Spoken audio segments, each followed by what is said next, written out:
Four copies of my brother's book. In his book, he discusses the Chad Gadya. Have you heard of Chad Gadya? Which Chabad doesn't say, but we'll talk about it. So I only have four copies, so pick your four. Um,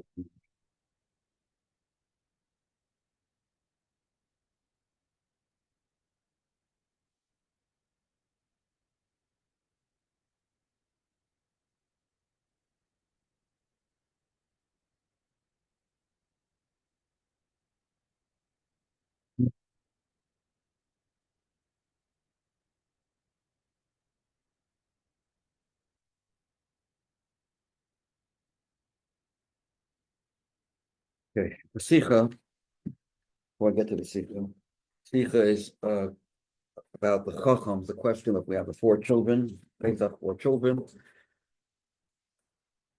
All of us really can qualify as one of the four, all of the four. Sometimes they're very inquisitive, you want to know everything. There's a rebellious streak in all of us. There's the simple streak in all of us, and then there's the I don't know and I don't care part of us, apathetic. So every one of us has at times all the four types of children. There's also a fifth child. That's the one who doesn't show up to the Seder. Four of them are there. Maybe one of them is there reluctantly, but he's there, or she's there. But there's a fifth child who the Rebbe always referred to as the one who is not present at the Seder. There's actually a sixth child. The Rebbe didn't mention this one, probably including the fifth, the one who doesn't even know that such a concept exists. So you can have a child who's not at the Seder, but he knows what the Seder is. He knows what he's missing. Then there's another child who doesn't even know that such a concept exists. We're going to talk about, there's an actual paradox. Pesach, Seder don't go together. It's the only time we have a meal that's referred to as a Seder. What does Seder actually mean? Order. There's nothing more disorderly than Pesach. Pesach means to jump, to skip, not to go in order. As the Sichos will introduce how Hashem did not go in order to come down to earth in the most depraved society, Egypt. Within this lowly world, physical world, it's the lowest part of this world, the abomination of the world, as opposed to Eretz Yisrael, which is called the head of the world. This is called the opposite part of the world. And yet Hashem showed himself here. He skipped over many, many different levels, as we'll see in the Sicha. The Jews have to reciprocate. So how in the world can we have a Seder on Pesach? How do you have order when you're going out of order? Like saying, take your time, but hurry up as you're doing so. Can't hurry up, take your time and hurry up. Either you're taking your time or you're rushing. You can't rush and take your time at the same time. It doesn't go together. Before we get to the Sikha, I want to just mention something. We talked about freedom, in the last class. And we discussed what Chayrus actually means. It means to connect to your core, to who you really are. To find out, not to try to be something you're not, but try to attach yourself to who you really are. Gave a story with a little kid, a fish tank. In Hebrew, there are two words for cherus. Cherus, man cherusenu, chofesh. Chafshi, chofesh. In Hebrew, modern Hebrew, you say chofesh, right? Vacation. The big difference between chofesh and cherus. What's the difference? Chofesh is the secular version of freedom. What is the word actually chofesh? What's the root of the word chofesh? Chipus. L'chapes, to search. You're free from all outside forces. No one can tell you what to do. I'm on my own. I can do whatever I want. And now, what do I want? What am I looking for? You go here, you go there, mechapsim. You go beat around the bush, you're going all over the place except for who you really are. You're looking for meaning in life, and you don't find it. And every single day is another, going around in circles, trying to find what life is all about. Now that you are free and you can choose, what kind of choice you're going to make. That's chopesh. That's the secular version. Leave me alone. Let me do what I want. Freedom of speech, freedom of this, freedom of that. Free for all. Hefker. Cherus has also another meaning. Chorus. Chorus, one of the chorus is engraved. The words on the luchos were engraved. Chorus. Torah. Yeah. Ches, reish, same way. Ches, reish, vav, saf is cherus or chorus. The vowels are different. The same exact spelling. Can't hear you. Can't hear. Speak louder. Okay. No, just speak loud. I can't hear you. Harut, Yeah. as engraved, Yeah. it's with this, not up. No. Sorry to tell you. No. There's a lot of it. The charut. I'm quoting you my Chazal, but it's tough. אולי יש עוד מילה חרוט, אבל מה שכתוב בתורה זה חרוט, the same exact spelling.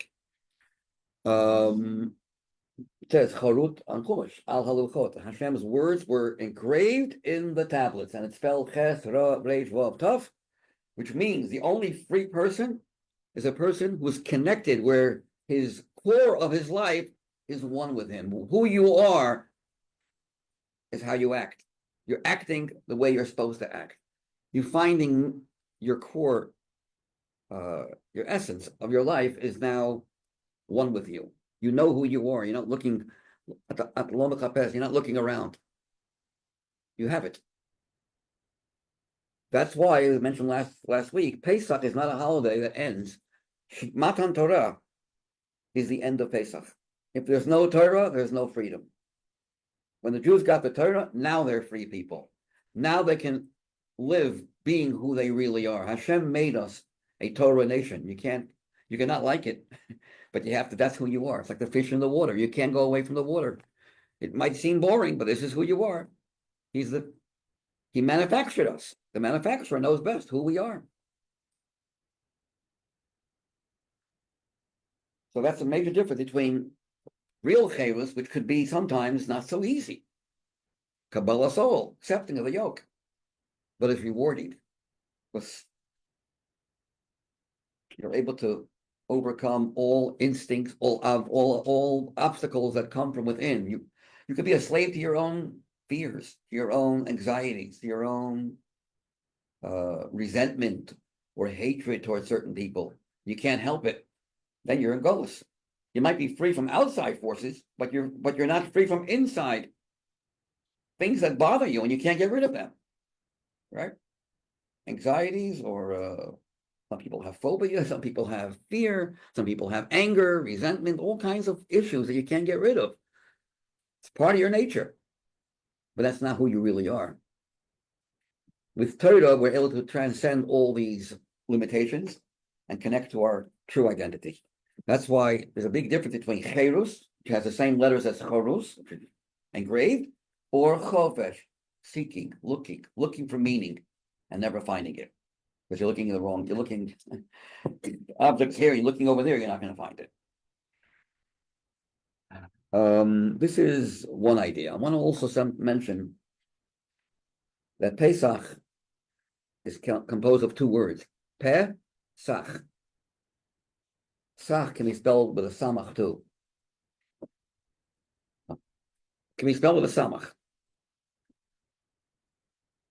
How do you spell Pesach? Pei samaches.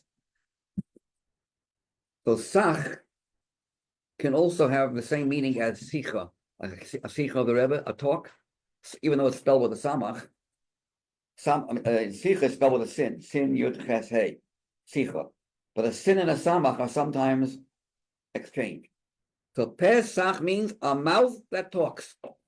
On Pesach, we're told, feel free to express all your questions. It's a time to ask. Don't be afraid to ask. You're not in slavery where you're not allowed to ask any questions. Just do. Yiddishkeit does not limit us by not allowing any questions. Some people are get very offensive or defensive when people ask questions about their Yiddishkeit, but they don't have any answers, and they feel threatened. There are some Fruma Yidden who they don't let you ask. You'll get smarter, you'll know the answer. They don't know the answer themselves, and they feel very uncomfortable that they're being confronted with questions that they can't answer, so they have to reject and not allow you to ask. That's not Yiddishkeit. I'm not afraid of questions. Sometimes their answers are not known. We don't know the answer as to why the Holocaust happened. There's no answers for that. But you're free to ask. Asking is very important for liberation from slavery. Slaves don't ask, but if you're free, you do ask. In fact, Pesach is a time where we keep on asking and asking and asking. Even if you're all sitting alone, you don't have a wife and children, you're supposed to ask yourself the questions. What it says, you ask the Manashtamach yourself, even though you know the answer, you just ask. It's a time of also means asking for the Geula. We're asking, because we're children. We came out of Mitzrayim, we were little babies. We were born. Babies ask a lot. What's this? What's that? They're very curious, very with them. Are we home now? When are we home? We'll ask and you're supposed to ask. There are different types of questions, different types of children, different questions we'll soon discuss in the Sicha. I also want to talk about the Chad Gadya, which my brother, I just gave out four copies, not everyone has. He's incredible, based on other commentaries on the Chad Gadya. You know what the Chad Gadya is? Chad Gadya is something we don't recite, or the Sephardim don't recite it. At the end of the meal, at the end of the Seder, they sing certain songs. Chad Gadya, don't excuse my voice, I'm hoarse. It's a song of a little goat that father acquired with two coins called zuzim. And we can anything. Chad Gadya, one little goat, one little tiny kid, actually a kid, K-I-D, kid. One little kid that father bought with two zuzim. Zuz is a coin. Then again we say, Chad Gadya, Chad Gadya. What happened to this little kid? The cat ate it. The cat eats the kid, and the dog bites the cat, and the stick hits the dog, and the fire burns the stick, and the water extinguishes the fire. What's after that? After the water, and the ox drinks the water, and the shochet slaughters the ox. The Malach HaMavis kills the shochet, and God kills the Malach HaMavis. What's it supposed to mean? My brother, in the book, this is the book about Pesach, which has 350 pages. At the end, I made copies of the Chad Gadya, which is the end of the book, the end of the Seder. And he explains the whole thing, Al Pi Chasidus. Quite fascinating. I don't know where to start. I'm not feeling that well today. I'll start from the Sicha. Let's do the Sicha first, then I will stop here. And let me tell you what the Sicha is about. It's in Hebrew. You got the copy, Bailey? No? Made only 8 because I'm pessimistic about who shows up these days. Rabbi Ivrit.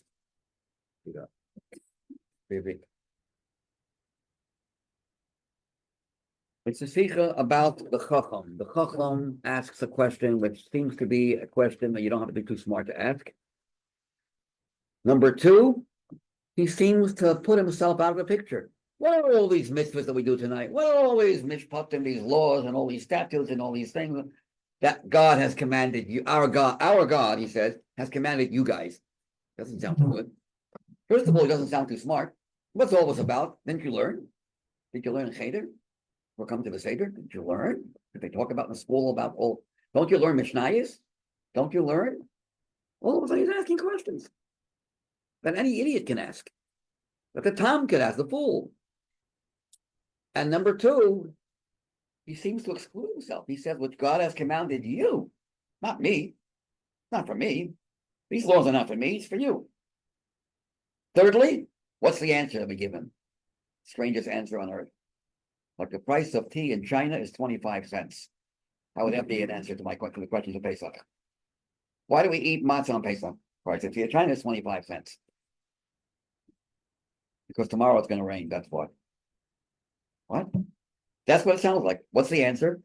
Tell him the laws of Pesach. That it doesn't say that. It says, tell him like the laws of Pesach, which doesn't make grammatical sense. Tell him like the laws of Pesach, and tell him we don't eat after the Korban Pesach, which is what we call Afikoman today. At the end of the meal, we have matzah that's in place of the Korban Pesach, and you're not allowed to eat anything after that, because we want the taste of the Korban Pesach to remain in your mouth. Thank you. How in the world does that answer his questions? What are his questions? What's everything about the Seder all about? What's this? What's that? Why the Edus? Why the Chukim? Why the Mishpatim? He's asking about everything. He's asking about Torah in general. What do you tell him? One halacha. We pick one little halacha at the end of the meal. You're not supposed to eat anything after the Korban Pesach, which today is the Afikoman. What does Afikoman actually mean, by the way? Afikoman. Anyone know? It has a meaning. It means dessert. Afikuman, bring out the good food. Bring out the dessert. Afiku, in Aramaic. Afikuman. We call the Pesach, Korban Pesach, the Afikoman because it's eaten at the end of the meal like a dessert. But remember, after you've eaten the Korban Pesach, that last matzah, today it's matzah, we don't have a paschal lamb, we have a matzah. Don't eat after that. We drink the fourth cup, but don't eat any food after you eat after you eat that matzah. How is that going to answer his question? And if somehow it does answer his question, doesn't the kid know that? It's a Mishnah, by the way, in Masechet Pesachim. Every kid who's smart knows all the Mishnahs. That's a Mishnah. He should know it himself. These are the questions that I was going to be asking. Now, we know the 4 children, by the way, correspond to another 4. A lot of 4s. Huh? Yes. And the Chacham, which world do you think he belongs to? Take 4 guesses. Huh? Why would you say Sichos? The world that's the world of godliness, the world where there's nothing in existence except for God and His attributes. That's the world of Chacham. That's where his questions are coming from. Do you imagine? In Atzilus, what do you ask? What's this all about? Don't you know? You're in Torah land. You're in God's world. How could you be asking such questions? So if you learn the Kabbalah of the 4 sons, the 4 daughters, 4 children, it becomes even more confusing. How could a Chacham who represents the sphere of Chachma, the sphere of Chachma is Koyach Ma, the power of absolute bittul, absolute self-abnegation, which we'll talk about. We'll discuss there's bittul hayesh. I don't know if you heard these concepts yet. Bittul hayesh, bittul b'metzias. What's the difference? Bittul hayesh means? No, yeah. It's a lower level. Subjugate Subjugate my ego. I'm not going to start, being arrogant in front of someone so much bigger than me. For example, a Chacham is a smart guy, but he's standing in front of a guy who's a brilliant genius. He's quiet. He doesn't allow himself to express himself. But he's not non-existent. As soon as the Chacham goes away, his expression comes back. Or another example, more physical example. Imagine if you have a candle shining in broad daylight. Candle, we don't need you. It gets dark. Oh, now you're here. So you're not really bubble. You have a Metzius, you have an existence, but you can't spread yourself out. You can't express yourself. You gain nothing from you. Okay, there's so much more around that we don't need you. That's called bittul hayesh. Your yeshus, your ego, your arrogance is null, but not your existence. How about another level where everything I know and every word I say can only be when that person's around? I mean, doesn't exist such a thing. But imagine if not only what you know is limited compared to what that person knows, but everything you know you got from that person. There's nothing that you have that's not from that person. Or take an example, a more physical example, not the candle in the sun. How about the rays of the sun versus the sun? The rays of the sun are not just, the rays of the sun are part of the sun. It's an extension of the sun. There's no sun, there's no rays. The candle can exist without the sun. Just doesn't accomplish anything. But the rays of the sun are the sun. S-U-N. So imagine that kind of bittul. That's the bittul of Elam Atzilus, where you're just the ray, the extension of God. And that's the question the Chacham is asking. Well, let's see the Sikha inside, and then we'll stop. We have to, it's a Sikha, it might take a while to be able to finish, but let's see, let's try it. So the first page is Chacham Mahu Omer. It's this on the left side of the page, first page 220, page 220. Chacham Mahu Omer. Back how the preacher used to translate Chacham Mahu. You know what you want to know what he is? Hear him talk, and you'll see from his words that he's a Chacham. And ironically, we see just the opposite. Mahu Omer, and then of course it doesn't tell you, but here it's just a kitzur. Mahu Omer, and then of course we know what he asked. He asked for what are all these statutes, what are all these laws, and we conclude Ein Maftirin Achar Pesach Apikomam. This is the passage of the Chacham.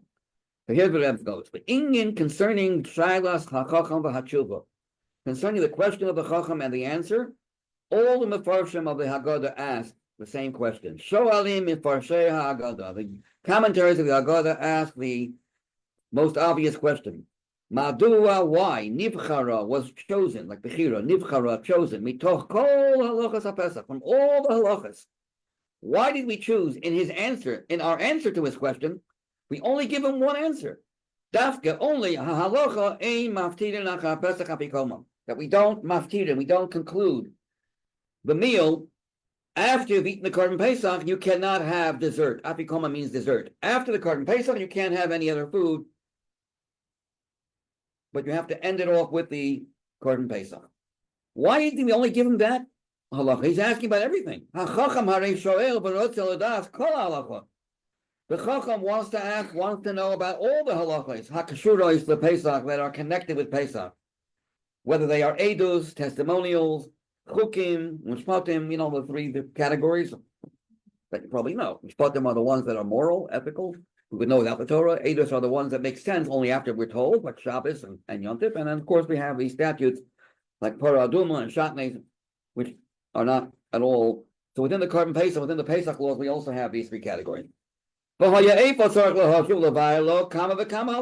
have, if he's asking so many questions about all the halachas, we should have given him many more answers than just a shortcut. We don't eat after the Korban Pesach with any dessert. And we should go, and why do we pick the end of the Seder? Why don't we give him answers about what we do in the beginning of the Seder, like the karpas, and the matzah splitting? Why do we only talk to him about something that's done at the very end of the Seder, that we don't conclude the meal with anything after the Korban Pesach? What about the beginning of the meal? You have nothing to say about the beginning of the meal. Well, if he Seder Halayla, why don't we go according to the order of the night? Below halacha achas, not just one. Don't tell him just one halacha and pick the last halacha of the Seder. Hadana, which discusses and deals with achar haPesach, after the Korban Pesach. The din of ein maftirin achar Pesach apikama. That's one question. The question number two is Gam, the next paragraph. Gam ein muvan, also not understood. Mahi bichlal shalat hachacham. What in general is the Chacham's question? Im hu kazeh, if he's such a child, shahatorah mechana also, the Torah refers to him, calls him b'shem Chacham, then he knows the answer. Harei yadehu b'yatzmai yisadinim. He would know the answer to himself. U'meyachaf sheyadei as dini haTorah. If he knows, as he's a Chacham, all the halachas, in Cain, if so, mahi hakavana, what is the purpose? What's the objective? B'sha'al also, what does he mean by asking Mohaedos? If he's a Chacham, he knows the answer. Why is he asking? So the Rebbe in the next paragraph, I'll just tell you, tries to answer. I said, well, maybe because it's a minute to ask questions, even though you know the answer. As I mentioned before, even if you're sitting alone, you know all the answers, you still ask. Adults also ask the Manashtana. So maybe that's why. Whatever says, no, don't give me that answer, because obviously the type of question that's chosen for each of the four has to mirror or express the level of that child. So the fact that by a tam we say mazot, and by a chacham we say ma ha'edes v'achukim ha'mishpatim, indicates that this is a question of a wise child. What's so wise about it? So let's see it inside. Let's go to the next page, 221, paragraph beginning with Af al Pikain. In fact, we'll even skip this because I already mentioned this outside. So the questions are basically, what's the chachma? Why does it take a lot of wisdom to ask this kind of question? What's all this all about? Anyone can ask that. The most basic thing to ask. And what's the depth the omek, the depth of the answer. You know what, Chacham? I know you're asking something very deep. Let me tell you something, which you should know himself, that you can't eat after the Korban Pesach anything. So, in short, this is what's bothering all the commentaries, and they give different answers. That Rebbe gives his own answer. Let's go to Vav. This is on page 221, the left side. Ka'amur, as mentioned before, hachacham hu keneged which world? Atzilut. Olama Atzilus, in the world of Atzilus, the world of godliness, there's no created world yet. It's before creation. Called the world of emanation. Atzilus has two meanings. Emanate, which means to reveal, just to take whatever is there and put your powers on display. It's like Hashem on display for himself before he creates. Or Eitzel. How do you say near in Hebrew? Eitzel. Nearby. It's a world that's nearby God, next door neighbor. Atzilut. So Chacham is coming from that world. But Olam Atzilut, in the world of Atzilus, what reigns over there? Shoreret, Hitzbatlut, Muchletet, which is called Bitul B'Metzius, as I mentioned before. An absolute, 100%, wholehearted self-abnegation, Bitul, self-surrender. It's called Bitul B'Metzius. There's nothing left of you. Everything is given away, not just my arrogance, my ego, my ability to express myself. My very existence is not mine. It's my superior, it's God's. So that kind of bittul is what reigns in Elam Atzilus. This is the very meaning of the word chachma. What is chachma? Made up of two words. Koach ma, the power to put yourself aside. The power of losing yourself in something greater than yourself. Ma means of saying, what am I? The koach of saying, what am I? There is no me. Not easy. Every other koach we have is some type of self-expression. The power of chachma is the power to be selfless. The power to put yourself aside. It's also part of human structure. Koach ma, koach habitul. HaMeir, which shines and radiates in the highest world, Ba'atzilus. Now, Umisha Omeid, the Bittul B'Metzius, a person who's completely absorbed in godliness. His reality is God, nothing else in the world has any meaning to him. That's called a Chacham. That's the kind of child we're talking about over here, which makes the question even bigger. The Rebbe continues.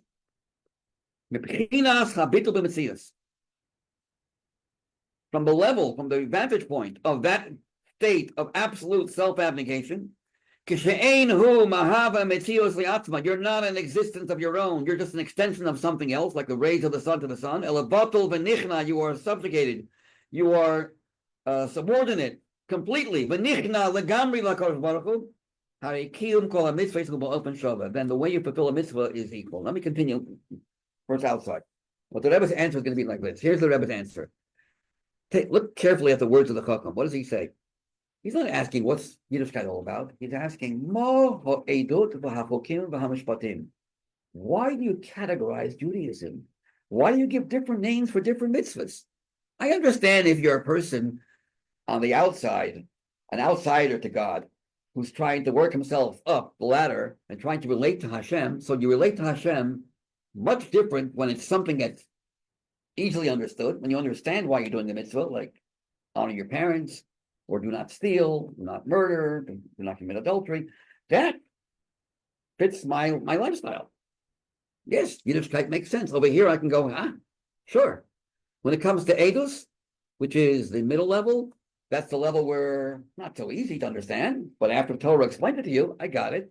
You have to adapt your own way of thinking to the Torah's way of thinking, but it's not that hard. Then you have Yischukim. I have to practice Kabbalah, so here I have to put myself aside. So every category, I understand for people that operate with their brain and use their mind in their connection to Torah, will give different categories, different mitzvahs. The Chacham is asking, but that's only if you're in the other three worlds. If you're above the clouds, you're in Elam Atzilus, you're in God's world, why call them names? Who needs to understand? The unbelievable Sichos of being able to connect to God, is there anything greater than that? Doing his will? There's no greater experience in life than connecting to your source. Call them mitzvahs. Don't call them names. Eidos, Chukim, Mishpatim. They're all one. They're all mitzvahs. Why do you give different names? That's what he's asking. In Olam Atzilus, if you're on a Neshama of Atzilus, you don't see a mitzvah that makes sense any different than a mitzvah that doesn't make any sense. The illogical or the super rational, trans-rational mitzvahs, super rational, trans-rational, versus the semi-rational or completely rational mitzvahs are all the same if you're inside the world of Hashem, inside the world of Atzilus. Over there, there's no Seichel doesn't play a game over there, doesn't play a role over there. You're above all these. Like if you have to operate out the Seichel, you're below the clouds because you have to use your mind to connect to Hashem. But when you're in Hashem's world, you're in Elam Atzilus, there's no such thing as categories. Just like God is one, the mitzvahs are one. That's what he's asking. That's a pretty big, heavy question to ask. He's asking, don't categorize mitzvahs. I understand that's, and here's the answer to the question, why does he say you guys? Why is he disassociating himself with the rest of the Jewish people? He's not. He's saying, I'm a neshama of Atzilus. I understand if you're a lower neshama and you relate to Hashem from the outside looking in, if you're an outsider and you operate LP, whatever suits you best, whatever suits your life more readily, you do with more chayis. I understand. For you guys, you have to give different names. But for someone in my world, Atzilus, I don't understand. Why should I have to adapt to these different names? Why are these names for me? Isn't Torah for all Jews? But I don't understand how. That's what he's asking. I'm above all these limitations. And he's not trying to be arrogant. He knows. He knows himself. I feel so connected to Hashem. Just like Hashem wouldn't call these mitzvahs by different names. Because versus Hashem, it's all equal. Well, I'm there too. I look at the world from his vantage point. I don't see a reason for different names for different mitzvahs. See it inside now. He says, when you call mitzvahs by different names,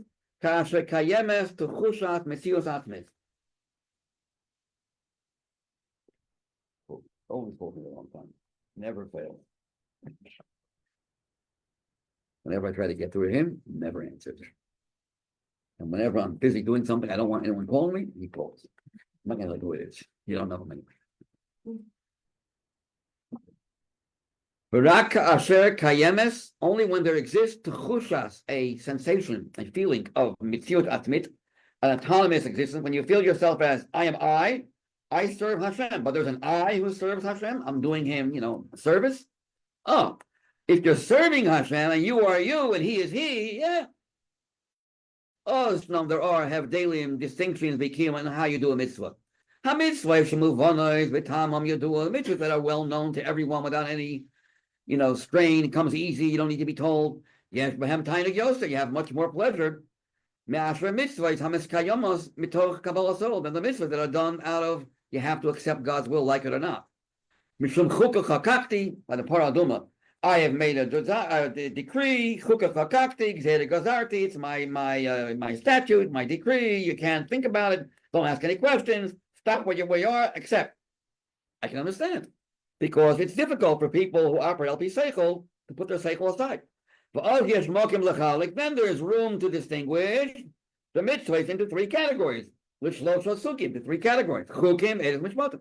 Chukim, ein lehem klal makam Seichel, edus gesh lehem makam Seichel. Meaning, but may alehem on their own, by yourself, without the Torah commanding you to keep Shabbos, you wouldn't think about it. We'd not logically say, I got to rest on the seventh day. Well, they would indeed, like amen, indeed, in truth, they wouldn't be understood had you not been told by God to do so. However,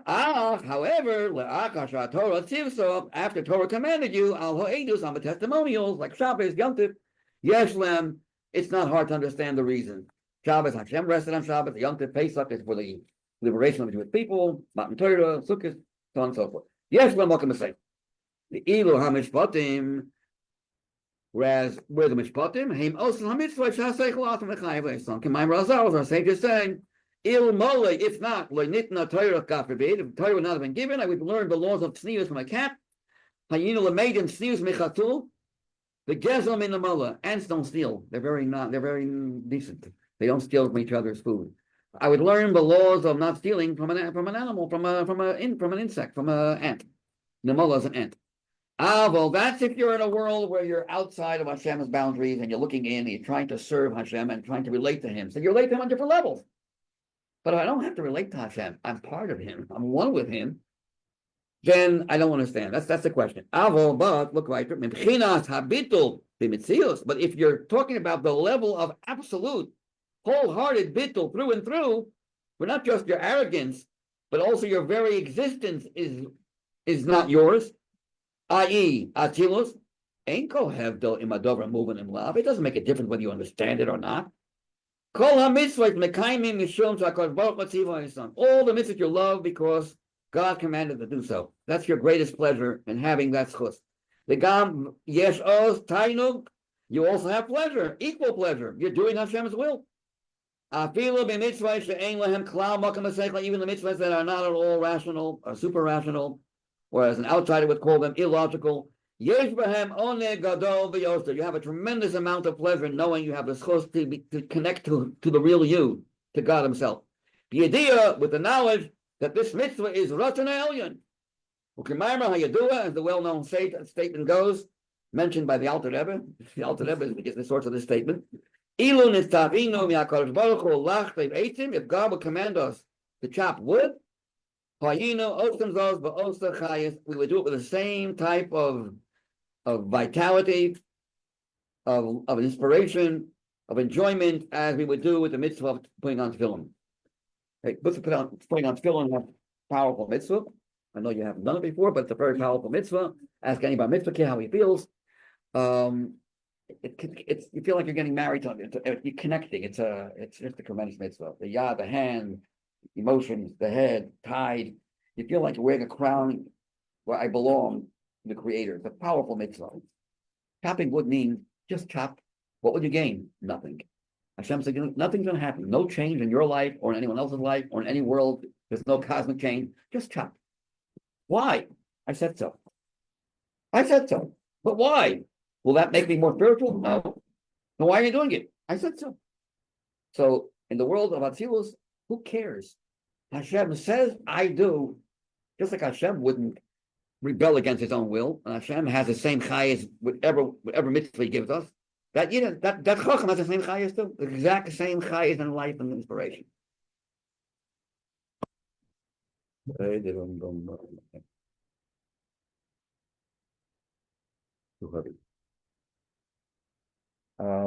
understand the question now he's asking? It's a very deep question. So you have to get an answer. What's the answer? So the answer is, we'll skip a little bit.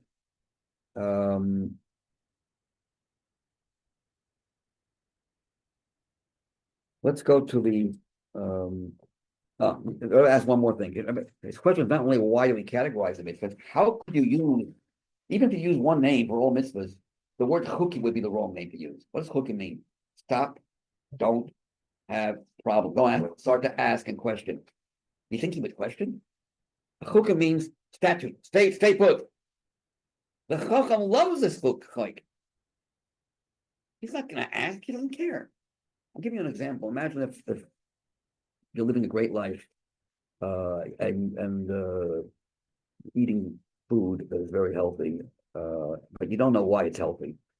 Would you stop eating it if you don't know why it's healthy?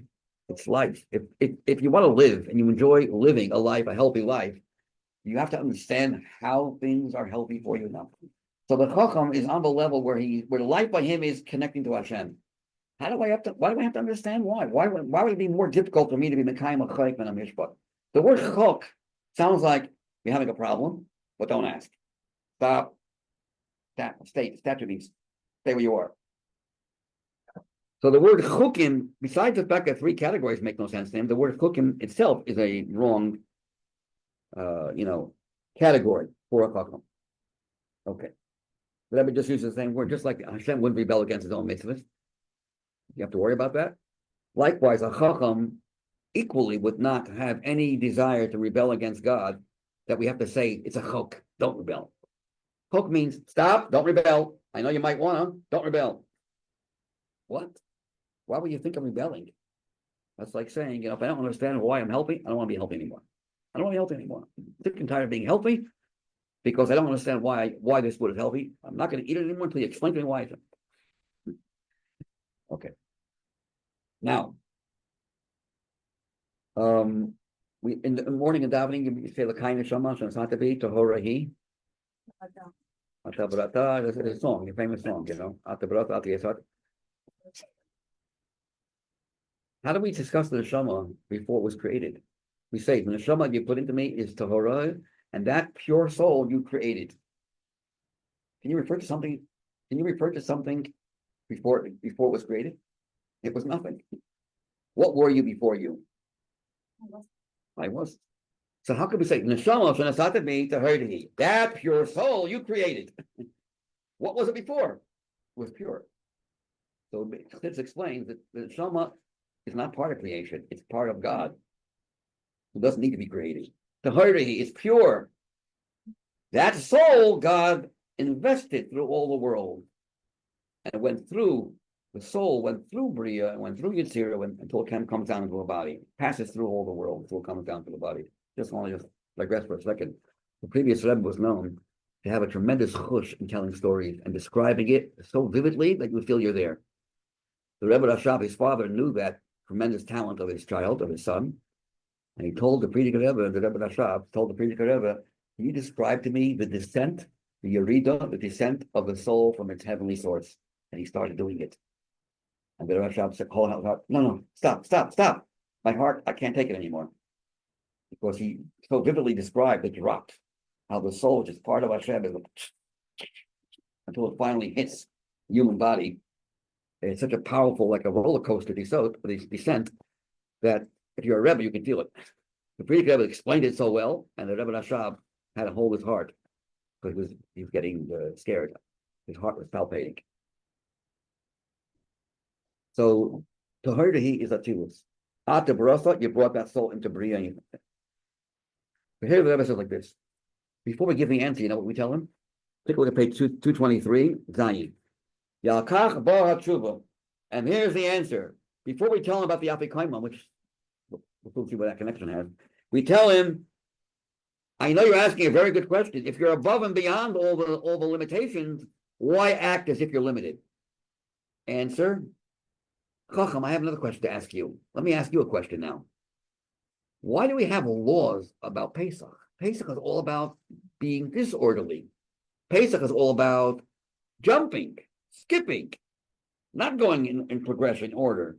Why and how can we, if we're jumping beyond all our limitations, how can you ask us to do things orderly? There are halachas on Pesach, and boy, are there halachas on Pesach. How you have to eat it.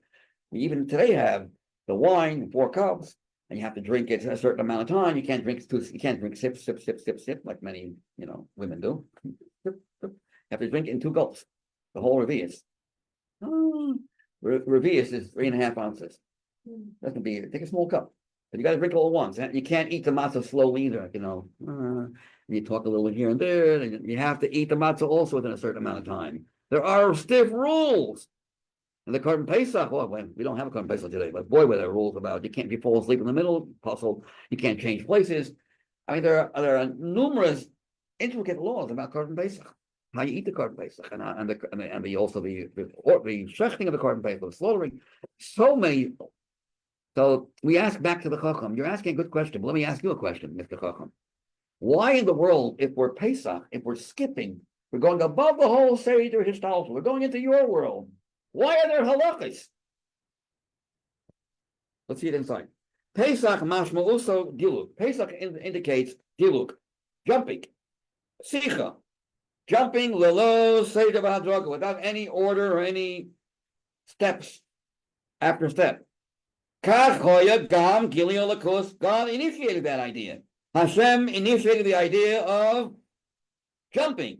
Where did he do that? Nigla aleya melech malchei hamlachim hakadosh baruch hu. What does that actually mean? Melech malchei. How many kings do we have here? Melech malchei hamlachim. King is 1. King of kings. It's already 3, because plural is 2. Melech. He's the king of kings. That's 3. Hamalachim again 2. You know what it says in Chassidus? We're talking about there's malchus in every world, the 4 worlds. not Malchus of Asiya, not Malchus of Yitzira, not Malchus of Bria, not even Malchus of Atzilus, but Malchus prior to any Tzimtzum. God being a king before there was any desire to even want to become a king. Called Malchus the Ein Sof, the infinite aspect of God's king. All that introduced himself into Mitzrayim. He came b'kvodo u'b'yatzmo, with his own honor personally. Hashem didn't send any intermediaries. He didn't send any malachim, any shluchim. He didn't come down, contracted and reduced and compromised. The God that we know, Melech Malchim Lochem, b'chvodo u'b'yatzmo, he himself, the essence of God. Where did he come down to? Not just to this lowly world, but the lowest part of this lowly world. If that's not a big jump, the God that's above all the four worlds, even above Atzilus. You see the four phrases in the Haggadah? Ani velo malach, ani velo saraf. Oh, never name of a malach. Ani velo shliach, ani velo acher. I, and not any intermediary. Meaning God Himself. None of the four worlds. Corresponding to the four worlds, there wasn't any one of those worlds. I myself, above and beyond all the four worlds, revealed myself. Where did Hashem reveal Himself? In the most abominable place on earth, a land filled with avodah zarah, filled to capacity with the worst kind of klipa, idolatry. Not just this world, but a depraved society of immorality. What were they immoral? Immoral, unethical, and idolatrous, and filled to the top capacity. That's where Hashem came down to. He jumped over, and He wants us to jump over and just go radical changes. You don't be told, take it easy, little by little. Pesach, no. Even though you've been who knows where your whole life, take a jump. It's safe. It's Pesach. You can jump. It's a chag of jumping. בדרך כלל, בכל השנה, צריכים לאט, זה סכנה, לדלג. אבל Pesach is a time you'll succeed if you jump. And you jump, you're jumping over all calculations, every kind of cheshbon, and yet we have so many limited halachot, so many ways of, it's distracting. You want me to jump, you can't distract me with having all these halachas. You know what that shows? I want to take the jumping experience and translate that down to your normal lifestyle. You want to introduce that which is in God's one world, but we don't want to leave it there. We want that to penetrate, infiltrate your personal everyday life, your way you think. We don't want you to just live in a world which is everything's wonderful. It's wonderful to have that experience. Bring it down to earth now. Bring it down to the world where there are eidos, there are chukim, and there are mishpatim. Let your seichel, let your heart, let your everyday lifestyle also appreciate this chacham world experience. And we conclude, how does the last halacha, here's how the Rebbe explains it. When is the Korban Pesach eaten? We eat at the end of the meal. Are you hungry? No. Who eats meat for dessert? You're not hungry. You've eaten enough. You've eaten the Korban Chagiga, by the way. You've eaten the whole meal of the matzah and everything else. So what's the Korban Pesach all about? It's not about filling your needs. It's not about satisfying your taste buds. It's not going to fulfill those needs. We transcend all that. It's coming from a place, Korban Pesach, where you connect, you eat.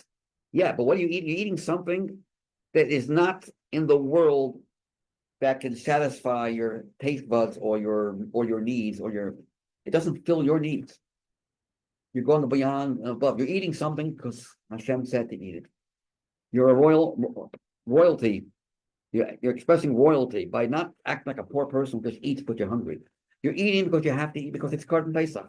You're eating because it's a mitzvah to eat. And dafka to eat it when you're not hungry. To show it's beyond your needs. It's not something that fills life fulfilling. It's not life fulfilling. It's not like mishpatim and eidos and cooking which adapt to your lifestyle. It's beyond that. Okay, I got it. So in other words, it really makes no difference if I really feel a taste of it, right? Wrong. You would think something that is beyond taste, because taste, I don't enjoy it. I'm eating at the end of the meal. Who can enjoy meat at the end of a meal? So forget about taste. Do I have to taste it? It's above taste. It's like a chacham who's living in a world where there are no eidos, chukim, mishpatim. There is no, how do I taste? How do I feel about this? How do I feel about that? What's taste and logic go together? How do you say taste in Hebrew? Tom. How do you say logic in Hebrew? Tom. Reason. Taste. Taste means what you can relate to, how you relate to it. Korban Pesach is beyond your way of relating. It's eaten at the end of a meal. So you would think, who cares if you eat something afterwards and you taste something else in your mouth? If Korban Pesach is not about tasting, yet we say, no. We want you to eat the Korban Pesach, and we want you to feel nothing else but that. We want that the last food you eat be tasted by your taste buds. We want you to taste that which is beyond taste. Get the ability to enjoy that even with your taste buds, to be able to feel the effects of the Korban Pesach in a very visceral way, tangible way. We don't want you to fly out into heaven and disconnect from your taste, from your down to earth lifestyle. We want it to be something that you remember and you can feel what it tastes, even though it's not tasty anymore to you. So we tell the Chacham that halacha answers your question: why in the world do we have to make all these categorize all these mitzvahs? Because we want you to introduce the Pesach atmosphere down in the world where there are eidos and there are chukim, where Sichos does play a role. We want you to introduce the reality of the oneness of Hashem in your world. It should remain in the abstract world. You're a chacham, wonderful.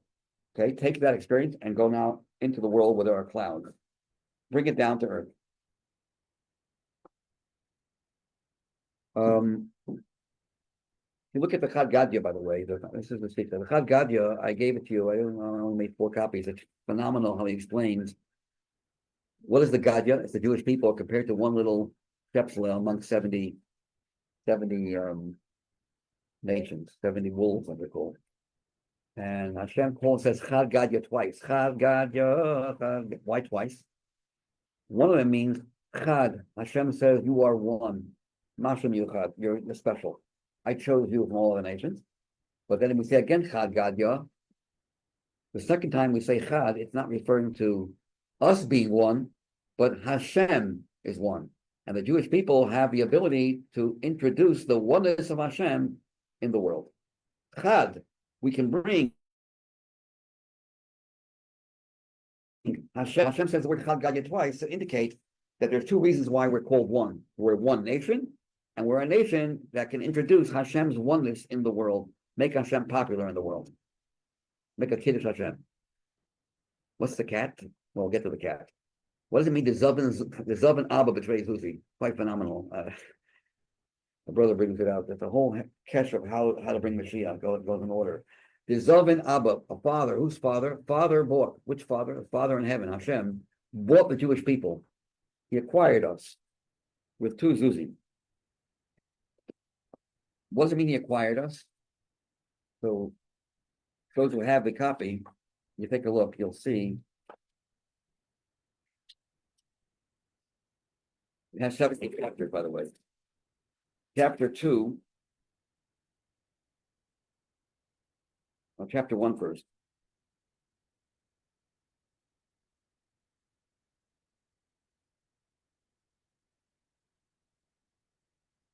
We were bought. An object is bought, you have no choice to say, I don't want to be yours. You're possessed by God. He doesn't let you go. He's holding you in a bear hug. He's not letting you go. It's a bear hug of love. Wherever you want to go, I'm not letting you go. Unlike in Mitzrayim, Jews that refused to leave Mitzrayim perished. Why? What was the relationship we had with Hashem and Mitzrayim? It was a father-child relationship. You can give that up if you want. If you want, you're not my father. I don't want to know you anymore. I mean, there are such people. And we did that. We said to Hashem, thank you, but no thank you. We're not interested in having that love relationship. We'd rather stay here. You win. But when it came to Matan Torah, too late. Hashem says, I'm not letting you go because I'm now going to acquire you. You're mine. There's nothing you can get out of. You're in a headlock right now. You can't get out of it. You are mine. And it's because Hashem chose us. I mentioned this before. He chose us as a nation. When you're chosen, there's nothing you can do to break out of it. You're there. Trey Zuzi. What does Trey Zuzi mean? Zuzi is a coin, but it could also refer to the luchos, two luchos. There are two. There's a Ben Adam of man to man and man to God. The first five are man to man, the second five are man to God. Or Torah Shabbat, Torah Baal Peh, or Nigla and Niftar. So a lot of twos when it comes to Matan Torah. What does the word Zuzi actually mean? Zuzi means money, but it could also mean something else. Zaz mikam, move. When a person can't stay in one place, it's called impulsive. People that are they can't sit in one place, they're always moving. It's called in English impulsiveness. You can't think of it, you just do things without thinking. We did that in a good way. Hashem said, I'm giving you a Torah. Okay, Naaseh v'nishma. Naaseh before Nishma, that's impulsive. We moved right away. Jumped right away, went out of ourselves completely without thinking before you do it. In fact, there was a certain heretic that told Rava, who was sitting on his finger and his finger started bleeding. He said, you guys, you just continue being propelled. You don't know what you're doing. It all started when the Torah was given. You said Naaseh before Nishma. You are an impulsive, and it's referred to in Gemara, Amma Piziza, an impulsive nation. So Zuzi can mean impulsive. Then he goes on to explain about a mezuzah. How do you spell mezuzah? Mezuzah. Zu, ze. Ze, gever. Zu, ze, isha. Woman, you say zu, and by the way, he doesn't mention this clearly, but a mezuzah is also an amulet, it's a skula for shalom bayis. If you have a kosher mezuzah, then the zu and the zeh will be protected. The harmony and unity in a house will be protected by a kosher mezuzah. But it's interesting that Torah Shebiksav is like the masculine form of Torah. It feeds seminal drops. And the Torah Baal Peh is like the mother's womb, like the Rechem HaIsha. And the Torah Shebiksav is explained by the Torah Baal Peh, and then you have a full-grown child, and you have full understanding of what the Torah wants from us. So Torah Baal Peh is the feminine, Torah B'Ksav is the masculine, and the two together are united. Then he says here that it's interesting. We find how does the mezuzah go? Does it go straight or go this way? Is it horizontal or vertical? Diagonal. Because there's a machlokas actually. What's the machlokas? In the Aron Kodesh, the Torah is standing vertically. When you read it on the bima, if you're Ashkenaz, like this. It's standing like this in the Aron, the Omed Kacha. Then when it's read like this. What's it? Why is that? Well, the Sephardim also read like this, by the way. You ever see a Sephardic? But most people read it, huh? Yeah. They read everything. Standing up means God's Torah. It's coming from Hashem. You stand straight. When you stand from you stand straight up like that. It's God's Torah. So Torah Shebiksav has no vowels. When you look at the letters, you just see letters. You don't see vowels. You don't see shrub, cancellation. You don't see any musical sounds. You just see letters. How do you read them? If anyone says, I don't believe in Torah Baal Peh, oh, really? Then how do you know? How do you read the vowels? There's no way. The only way you can read is by obeying the rules of Torah Baal Peh. There's no way you can understand that a word means this and not that. It can have many meanings if you change the vowels. How do we know? Oral tradition. You don't believe in oral tradition, you might as well just close shop. You have no way to read any words. There are many other proof, but this is just one of them. So in terms of Iksav, it's God's Torah, it's a mystery. And therefore stand up straight like this. When you read the Torah, you read the vowels and shrub, musical sounds. That's Torah Baal Peh. Torah Baal Peh is horizontal because it's not standing straight. Now we can relate to it more.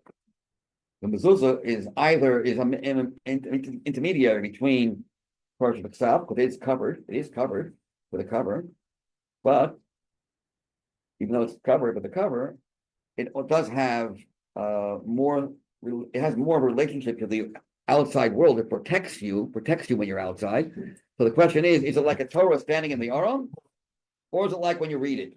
Should it be this way or that way? And the answer is in between, diagonal. But read it. I gave you to read. It's very good reading, and you'll have a lot of Divrei Torah for the Pesach Seder. And we made 4. I made 4. So I figured I'd probably have only 4 or 5 anyway coming. Lately, I have a big crowd here, 4 classes. I made only 4, so whoever has it. But it's 17 chapters, and he goes on and on and on. It's pretty fascinating. Okay, let's stop here. Well, one more thing I want to mention. One more thing. The Bayless trial? You ever hear of the Bayless trial? 1911 was the last. This was the last blood libel. Although there's another blood libel today for genocide, the so-called genocide in Israel. But the last blood libel was 1911, and a Jew, not even came from a religious family. He himself wasn't that observant. His name was Menachem Mendel Ben Tuvia Bayless, lived in Ukraine. You know the story? Kiev. I know someone, I don't know. There was a lawyer involved. The Rebbe Rashab was heavily involved. He sent also the Rebbe's father was his devout chassid. He was heavily involved. There was a lawyer by the name of Usher Rosenberg, and the rabbi who spoke, who changed the whole mamish, flipped the story, was Yaakov Maza. Yaakov Maza Mem Aleph Zayin Hey. He was a Kohen. Mizera Aharon Mem Zayin Mizera from the family Aleph Hey Aharon HaKohen. He was a Kohen, and his very last name indicates Mem Zayin Maz Mizera from the seed of Aleph Aharon Hey HaKohen. You ever hear of Jackie Mason? His real name is Yaakov Maza. He was a Kohen. Yeah, same family. Yaakov Maza. You know what the biggest problem? They quoted, all the prosecutors quoted a Maimon Chazal, Tractate Yevamos, 61a. Adam Atem. The Jews are called human beings. Goyim are not called humans. You see? No wonder why they kill Goyim. They take their blood, Christian blood. The kid's name was Andrei Yuzinski, I think his name was. That kid, that was his name. They killed him. He was found in a pit, and they claimed there was 13 knife holes in him. But the Jewish people believe in 13 is bar mitzvah. They believe in 13 is echad. Found out later it was 14. But who cares about the facts as long as you can blame the Jews? Of course, he was killed by one of them, and the story goes that he's like Yaakov Maza changed. He told the judge, Your Honor, he was a tremendous had tremendous oratory skills, and he was a very smart person. And he said, "You don't understand. That's not what it means. Doesn't mean the Jewish people are called Adam because only they are human. Let me ask you a question." He said, "You know that in Hebrew, every word has plural? Ish, anashim. Isha, nashim. Every word you can find singular and plural, one exception, Adam. There's no Adamim. Adam, although all people are called Adam, but it's singular. Why is it singular? Because there's one nation in the world that there are thousands of them, but they're one body with many limbs. That's the Jewish people. So the Talmud says, Adam Atem, you are Adam, means only the Jews have that secret of unity, that there are so many different Jews. And look, Your Honor, look who's here today. People all over the world for this Nachman Bayless who no one knows. No one knows him. Never heard. He's not a celebrity. Not even a rabbi. He's a plain Jew. Because when you threaten one Jew, you threaten all of us. We're all one body, or one unit. That doesn't exist in the Goyish world. That's what it means. And that wasn't the case. This happened in 1913. 2 years later was the final verdict. Story happened in April of 1911. 115 years ago, 14 years ago. Okay.